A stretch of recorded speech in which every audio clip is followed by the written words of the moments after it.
interview people, I do two things as a rule. I leave a piece of paper on the floor that they've got to walk past to see if they pick it up or not, because it shows you a lot about their character. And then I always leave 100 Rand under my computer, and then I get up and walk out. 40% take it. Our journey and what we do is exactly the same. We have the same fundamental values of honesty, integrity, and loyalty. And the fundamental values run through. As John Maxwell says, there's no such thing as business ethics. Your ethics are your ethics, and that is what you are, and that's what shines through. 3 times in your life that you'll change. The first is when you hurt enough that you have to.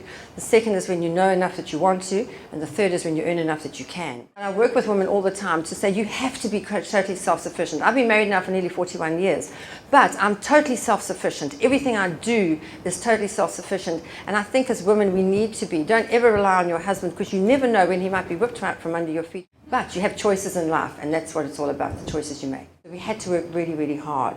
And I think that's where it is. And it's the hard work and persistence that will get you through. People think, people come to me and say, I'd like to start my own business. How much money do I need? And I say, you really don't need to start with money. You must start with your skills. Everybody has a skill.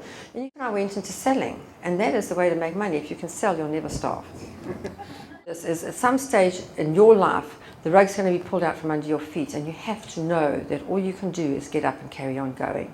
Because when you're at home, you're at home, and when you're in business, you're in business. You mustn't take your business home, and you mustn't take your home to your business.